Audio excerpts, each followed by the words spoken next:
बाबा साहब अम्बेडकर द्वारा लिखित पुस्तक हिंदू धर्म की पहेलियाँ और आज के व्याख्यान में 24वीं पहेली, अंतिम पहेली, जिसका शीर्षक है कलयुग। कलयुग की पहेली। काल गणना की जो इकाइयाँ हिंदुओं में प्रयुक्त हैं, उनकी ओर लोगों का सम्यक ध्यान नहीं जाता। उनकी विशिष्टता क्या है? यह ऐसा विषय है जो पुराणों से संबंधित है। उनके अनुसार काल गणना के 5 माप हैं: वर्ष, युग, महायुग, मनवंतर और कल्प। हम इन इकाइयों के संबंध में विष्णु पुराण की बात करते हैं। विष्णु पुराण में काल गणना कैसे है? हे ऋषि श्रेष्ठ, 15 बार पलक झपकने पर एक काष्ठ पूरा होता है। 30 कलाओं से एक मुहूर्त, 30 मुहूर्तों से एक मानवीय दिन और रात, ऐसे 30 दिनों से एक महीना बनता है। उसके 2 पक्ष होते हैं। 6 मास से एक आयन यानी उत्तरायण और दूसरा दक्षिणायन। 2 आयनों से एक वर्ष बनता है। विष्णु पुराण में ही एक अन्य स्थान पर लिखा गया है, 15 बार पलक झपकने से एक काष्ठ, 30 काष्ठ एक कला और 30 कलाओं से एक मुहूर्त जो 48 मिनट का है, और 30 मुहूर्तों से एक दिन और रात। उनका समय चाहे घटता बढ़ता रहे। ये कहा गया है कि संध्या घटने बढ़ने की दशा में भी वही रहती है। उसका एक ही मुहूर्त होता है, परंतु जिस समय सूर्य की परिधि को 3 मुहूर्त के लिए रेखांकित किया जाए, वह मध्यांतर प्रातःकाल कहलाता है, जो दिवस का पंचमास होता है। अगला भाग प्रातः के पश्चात 3 मुहूर्त पूर्वाह्न होता है, अगले 3 मुहूर्त मध्याह्न होता है और उसके बाद 3 मुहूर्त अपराह्न और संध्या होते हैं। 30 मुहूर्तों के 15 दिन से एक पक्ष बनता है, चंद्र पक्ष। 2 पक्षों से एक माह बनता है, 2 माह से 6 ऋतु बनती हैं, एक ऋतु, 3 ऋतु, आयन और ऐसे उत्तरायण दक्षिणायन, एक वर्ष बनता है। 12,000 देवी वर्षों से 4 युग बनते हैं। उनका विवरण इस प्रकार है: कृत युग में 4,000 देवी वर्ष, त्रेता में 3,000, द्वापर में 2,000 और कलयुग में 1,000। प्रत्येक युग से पूर्व संध्या होती है। ये कई 100 वर्षों की होती है। विष्णु पुराण में समय नापने के लिए महायुग का जिक्र आता है। वर्ष में 4 प्रकार के महीने होते हैं, 5 पहचान। इन सब को मिलाकर एक युग चक्र बनता है। त्रेता युग, त्रेता युग, द्वापर युग और कलयुग मिलकर महायुग बनाते हैं।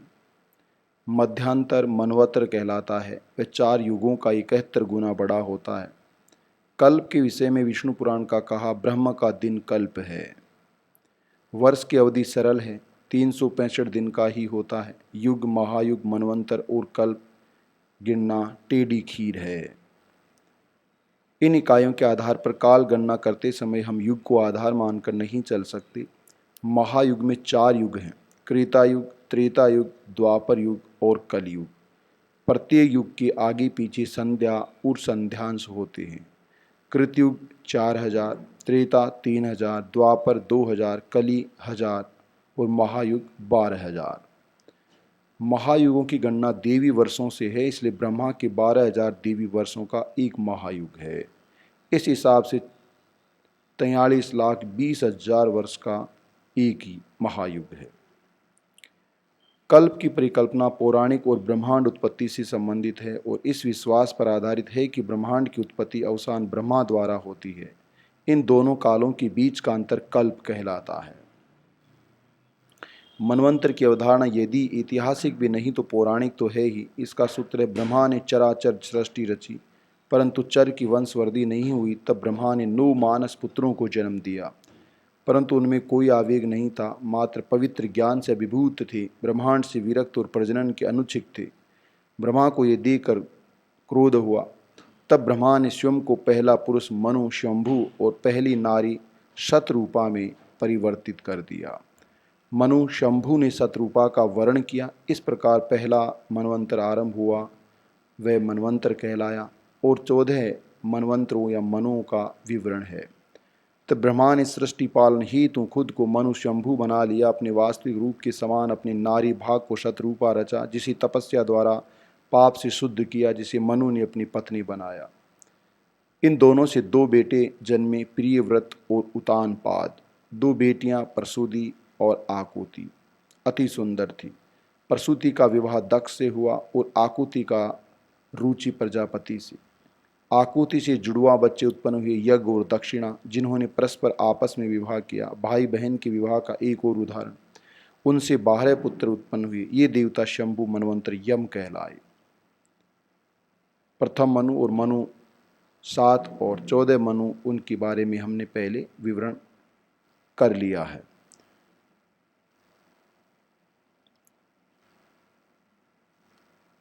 अभी 7 मनवंतर आ चुके हैं विष्णु पुराण के अनुसार, और 7 मनवंतर अभी बाकी हैं, जिनके बारे में पूर्व पहेली में विवरण दिया गया है। विभिन्न वर्गों के देवता और मनु के पुत्र अपने संबंधित मनवंतरों में आहुतियां प्राप्त करते हैं। पहले तो ये पता नहीं चलता कि युग के समय इतने असीम विस्तार क्यों है, मनगढ़ंत और बनावटी कहानी लगती है। ऋग्वेद में युग शब्द का उपयोग 38 बार हुआ है। ये काल के रूप में प्रयुक्त हुआ है। साथ ही इसका अर्थ पीढ़ी, जुआ, आदिम जाति भी है। दूसरी बात है कि 4 युगों को सामाजिक नैतिकता के निरंतर पतन से जोड़ा गया है। महाभारत के निम्नांकित अंश से ये अवधारणा, कृत ऐसा काल है जिसका सदाचार शाश्वत है। इस सर्वश्रेष्ठ युग में प्रत्येक कर्म संपन्न हो जाता है और कुछ करने को शेष नहीं रहता। तब कर्तव्य निस्तेज नहीं होते, ना ही लोग उत्साहहीन होते। कालांतर में ये युग शुद्रता की ओर अग्रसर हुआ। उस समय न वहाँ देवता थे, न दानव थे, न गंधर्व, न यक्ष, न राक्षस, न ही पनागण, न ही क्रय विक्रय। वेद, साम, ऋज और यजुष में विभक्त नहीं थे। व्यक्ति प्रयास नहीं करते थे, फल सोचने से ही मिल जाते थे।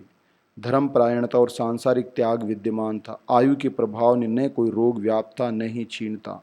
उस समय न दुर्भाव था, न विलाप, न दर्प, न प्रपंच, न कोई विवाद। वहाँ कोई अवसाद क्यों कर हो सकता था। तब न घृणा थी, न अत्याचार, न भय, न संताप, ईर्ष्या, वीर, सब का अभाव था। ब्राह्मण हो या क्षत्रिय, वैश्य हो या शूद्र, सभी में कृतयुग के गुण थे। उस समय ऐसे जीव जन्मे थे, अपने कर्म के प्रति निष्ठावान थे। उनके उद्देश्य, विश्वास, कर्म और ज्ञान एक जैसे थे। इस काल में जातियां अपने कर्म के अनुसार कर्तव्य पालन करती थी। सबको एक देवता पर अटल विश्वास था और मंत्र एक नियम और एक अनुष्ठान से संबंधित थे।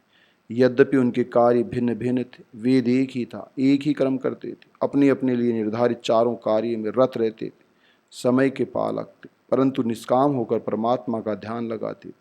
कृतयुग में चारों वर्णों की एक अटल धर्मपरायणता उस युग का लक्षण था। कृतयुग 3 गुणों से युक्त था। त्रेता को जाने, इसमें यज्ञ होते थे, धर्मपरायण, चतुर्थांश, विष्णु का रंग लाल हो गया, जन साधारण सत्य का पालन करता, अनुष्ठानों पर निर्भर, तब बलि होती थी, पवित्र कर्म और विभिन्न अनुष्ठानों से। त्रेता में सामान्य जन कोई उद्देश्य जानकर कार्य करते, वे अनुष्ठानों और युद्धों से फल प्राप्ति चाहते थे। तब साधना से और कर्तव्य बोध से उनका मन फिर गया था। इस युग में उनके अपने कार्यों, धर्म, कर्म में निष्ठा थी।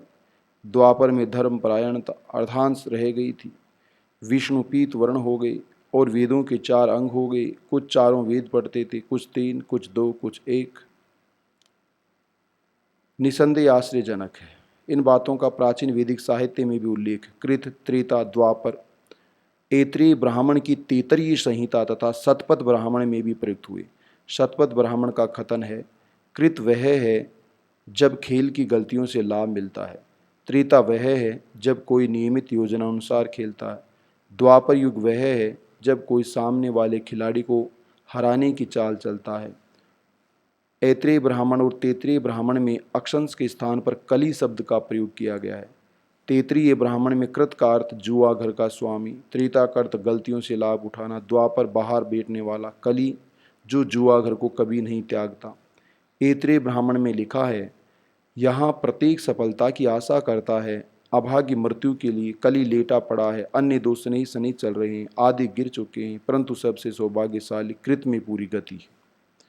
मनु ने इसका प्रयोग किया है, उसे भी देखा जाए। कृत, त्रेता, द्वापर और कलयुग राजा के कार्यों के रूप, क्योंकि राजा युग कहलाता है।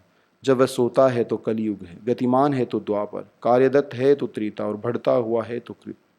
जब मनु की हम उनके पूर्ववर्तियों से तुलना करते हैं तो हमें स्वीकारना पड़ेगा कि इन शब्दों के भावार्थ में स्पष्ट अंतर आ गया। जो शब्द जुए की शब्दावली थी वह राजनीतिक बन गई, जिसमें राजा के कर्तव्य परायणता की बात कही गई। सवाल यह है कि किन परिस्थितियों में ब्राह्मण कलयुग का सिद्धांत प्रतिपादित करने को विवश हुए। ब्राह्मणों ने कलयुग को पतित समाज का पर्यायवाची क्यों बना डाला। मनु ने एक सोते हुए राजा को कलिराज क्यों कहा।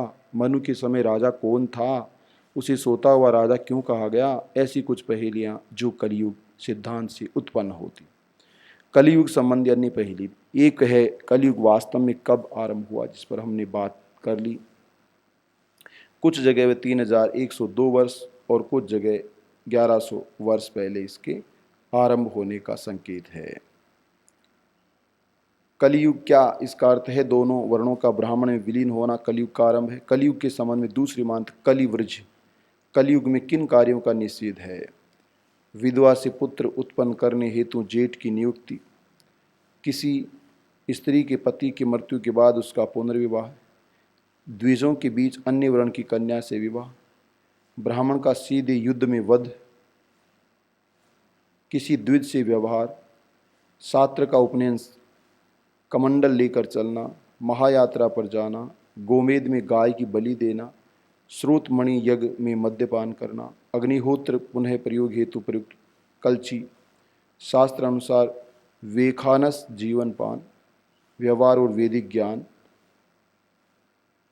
प्रायश्चित स्वरूप ब्राह्मण की मौत का विधान, नैतिक पाप, वर, अतिथि और पितृ को मंत्र, औरत, दत्तक पुत्र, व्यक्तियों के साथ प्रायश्चित, जूठन छोड़ना, किसी व्यक्ति के लिए दूसरे का वध करना, जीवन के लिए पैसा लेकर किसी देवता की विशेष की मूर्ति पूजा करना, मृत्यु संबंधी असुचिता, ब्राह्मण द्वारा पशु की बलि, ब्राह्मण द्वारा सोम पौधे को बेचना, समय तक भूखा रहने के उपरांत ब्राह्मण का शूद्र से भोजन ग्रहण करना, गृहस्थ का अपने शूद्र वर्ण के दास से हाथ बना भोजन करना, बहुत लंबी दूरी की यात्रा करना, गुरु पत्नी के साथ समान व्यवहार करना, ब्राह्मण द्वारा विपरीत परिस्थितियों में जीवन यापन करना, जात कर्म, ब्राह्मण द्वारा यात्रा, बांस की फूंकनी, शास्त्रों में वर्णित प्रायश्चित, सन्यासी द्वारा वर्णों में भोजन भिक्षा ग्रहण करना, जमीन से निकाले जाने वाले जल का पान करना, अध्यापक को दीक्षांत, ब्राह्मण और अन्यों के लिए शूद्रों से भोजन बनवाना, वृद्धों द्वारा चट्टान से तो आग में कूदकर आत्महत्या करना, झूठे पानी का सम्मानित व्यक्तियों द्वारा आचमन, पिता और पुत्र के बीच विवाद, सन्यासी जहाँ रात हो जाए वहीं शयन करे। इस कलिवर्ज्य संहिता की सबसे अजीब बात यह है कि इसके महत्व को पूरी तरह समझा नहीं गया।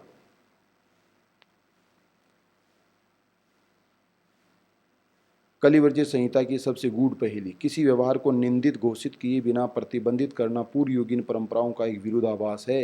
एक उदाहरण है, आपस्त धर्म सूत्र में ज्येष्ठतम पुत्र को ही सारी संपत्ति देने का व्यवहार को प्रतिबंधित किया गया, लेकिन इसकी भी निंदा है। ब्राह्मणों ने क्या तरीका खोज निकाला, किसी बात पर प्रतिबंध तो लगा दे परंतु उसकी निंदा न करे। इसके बीच कोई कारण होना चाहिए, वह कौन सा कारण है।